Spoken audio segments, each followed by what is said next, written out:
ইমানের জোর যদি থাকে, রবের ভালোবাসা যদি থাকে, রবের মোহাব্বত যদি থাকে, পৃথিবীর কোনো শক্তি তোমাকে আটকাইতে পারবে না।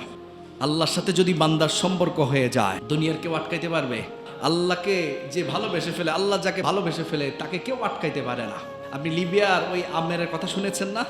যে যুবক হজের জন্য রওনা দিয়েছে, হজের জন্য রওনা দিয়েছে, সবাই ইমিগ্রেশন ক্রস করে এয়ারক্রাফটে উঠে গিয়েছে, বিমানে উঠে গিয়েছে। এখন এই আমেরকে উঠতে দেয় না, এক যুবককে উঠতে দেয় না, ইমিগ্রেশন অফিসার আটকাইছে।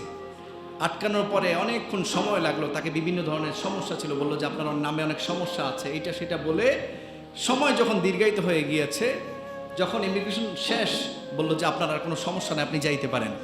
গিয়ে দেখলো যে তার বিমানের দরজা লক হয়ে গিয়েছে। সিকিউরিটি অফিসার বলতেছে ভাই এখন আর সম্ভব নয়, পাইলট দরজা অফ করে ফেলছে, লক করে ফেলছে, আর খুলবে না।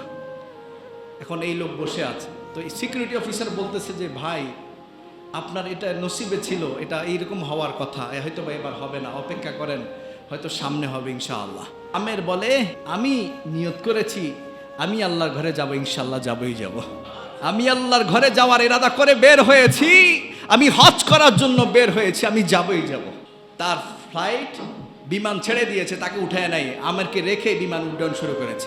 একটু উঠার পরে পাইলট আবার সিগন্যাল দিল যে বিমানের যান্ত্রিক ত্রুটি দেখা দিয়েছে, আবার ল্যান্ড করতে হবে। আবার ফিরে আসছে, ফিরে আসার পরে আবার চেক আপ করে একদম ফুল চেকিং করে আবার বিমান উড্ডয়ন, কিন্তু আমেরকে উঠায় নাই।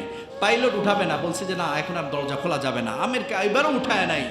তখন আবার সিকিউরিটি অফিসার আমেরকে বলতেছে যে কি করবেন, আপনার এবার নসিবে নাই। তখন আবারও আমের একই কথা বলেছে, আমি ইরাদা করে বের হয়েছি, আমি সেখানে যাবই যাব ইনশাআল্লাহ। আমি আল্লাহর ঘর দেখার নিয়ত করে বের হয়েছি, আমি যাবই যাব ইনশাআল্লাহ। দ্বিতীয়বার যখন পাইলট তাকে রেখেই রওনা দিয়েছে, যান্ত্রিক ত্রুটি সারার পরে যখন আবার উঠেছে, একটু উড্ডয়ন করে আবার নেমে আসছে, বিমান আবার নেমে আসছে। আসার পরে এই পাইলট, যেই পাইলট আগে বলেছে যে আমি আর দরজা খুলতে পারবো না, এখানে আর কাউকে উঠাইতে পারবো না, সেই পাইলট বলতেছে আমি আমেরকে ছাড়া যাব না। যেই পাইলট বলতেছে কোনো যাত্রীকে উঠানো যাবে না, দরজা ক্লোজ হয়ে গিয়েছে, ফ্লাইট 2 বার উড্ডয়ন করেছে, রানওয়ে থেকে টেক অফ করেছে, এখন আর দরজা খোলা যাবে না, সেই পাইলট বলতেছে আমি যদি সৌদিতে যাইতে হয় আমেরকে নিয়ে যাব। ইমানের জোর যদি থাকে, রবের ভালোবাসা যদি থাকে, রবের মোহাব্বত যদি থাকে, পৃথিবীর কোনো শক্তি তোমাকে আটকাইতে পারবে না।